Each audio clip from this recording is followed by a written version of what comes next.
ان پر مصیبت ٹوٹتی ہے، ان پر کوئی مصیبت آفت آتی ہے، قالو تو کہنے لگتے ہیں انا للہ و انا الیہ راجعون۔ ان پر کوئی مصیبت آتی ہے وہ کہتے ہیں انا للہ و انا الیہ راجعون، بس یہ کہتے ہیں اور صبر۔ اور یہ انا للہ و انا الیہ راجعون کا تعلق مراقبے کے ساتھ ہے، یعنی اس کے مضمون کے تصور کے ساتھ ہے، صرف کلمات کے ساتھ نہیں ہے۔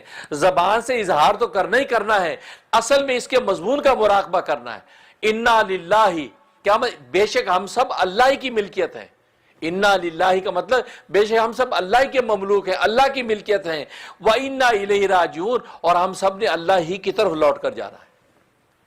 دیکھو مضمون ایسا ہے کہ اس کا تصور انسان کر لیتا تو صبر آ جاتا ہے۔ انا للہ، ہم سب اللہ کی مملوک ہیں، اللہ کی ملکیت ہیں۔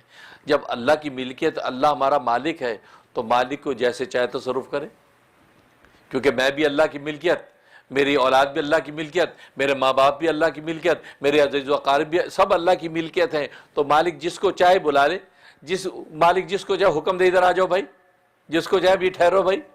تو اگر میرے جو کسی بھائی کو، میرے کے عزیز کو بلا لیا تو اللہ مالک ہے، اس کو حق ہے بلانے کا۔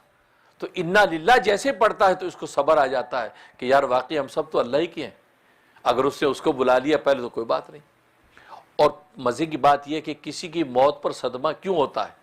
اس کے مرنے پہ نہیں ہوتا، صدمہ ہوتا اس کی جدائی پر، کہ یہ مر کر جدا ہو گیا ہے، اور جدائی بھی ایسی کہ ہمیشہ ہمیشہ کی جدائی کا تصور کہ یار یہ مر گیا ہو، اب اس سے ہم کبھی مل نہیں سکیں گے، کبھی باتیں نہیں کر سکیں گے، یار کبھی اس کے ساتھ بیٹھ کے کھانا نہیں کھا سکیں گے، یار یہ تو مر گیا۔ تو ہمیشہ ہمیشہ کی جدائی کا تصور جو یہ انسان کو بے چین کرتا ہے۔ موت پر صدمہ نہیں کبھی ہوتا ہے، یہی وجہ ہے کہ موت تو انسان مانگتا ہے۔ مثلا اگر کسی کی سجدے میں موت آ جائے تو دوسرے لوگ کہتے ہیں کاش میری موت بھی یار سجدے میں آئی یار۔ کسی کو قرآن پڑھتے موت آ گئی تو کہتے یار کاش مجھے بھی ایسی موت آئے، کیونکہ موت تو مومن کا تحفہ ہے۔ الموت تحفۃ المومن، حدیث فرمایا کہ موت مومن کا تحفہ ہے، موت سے مومن کبھی نہیں گھبراتا ہے۔ ہاں موت پر صدمہ کیوں ہوتا ہے؟ اس جدائی کی وجہ سے کہ ہم سے جدا ہو گیا، اور جدائی بھی ایسی کہ ہمیشہ کی جدائی ہوگی، اب پتہ نہیں دوبارہ کب ملیں گے، یہ تو مر گیا، یہ صدمہ ہوتا ہے۔ اللہ نے اس کا علاج کر دیا وَإِنَّا إِلَيْهِ راجعون، ہم سب نے بھی اسی کی طرف لوٹ کر جانا ہے۔ وہ جو ہمارا جو عزیز جو فوت ہو گیا وہ بھی اللہ کے پاس گیا، ہم نے بھی وہیں جانا ہے۔ تو جب وہاں جائیں گے تو ملاقات ہو جائے گی، تو صبر آ گیا کہ نہیں؟ دیکھو ایک شوہر ہے، وہ اس کا ویزا لگ گیا، امریکہ آ گیا، بیوی پاکستان میں رہ گئی، انڈیا بنگلہ دیش میں رہ گئی، لیکن شوہر نے کہا نہیں انشاءاللہ تمہارا ویزا پروسیس ہو رہا ہے، 4-6 مہینے تمہارا ویزا آ جائے گا۔ تو بتاؤ وہ بے چین ہوگی یا اس کو اطمینان ہو جائے گا؟ اس کو امید لگ جائے گی نہیں انشاءاللہ میں بھی 4-6 مہینے میں بھی پہنچ جاؤں گی۔ تو اس دوران میں اس کو وہ صدمہ نہیں رہے گا جو ہمیشہ کی جدائی کا ہوتا ہے۔ وقتی طور پہ روئے دھوئے گی، رخصت کرے گی میاں کو، لیکن اس کو امید رہے گی میں پہنچ جاؤں گی۔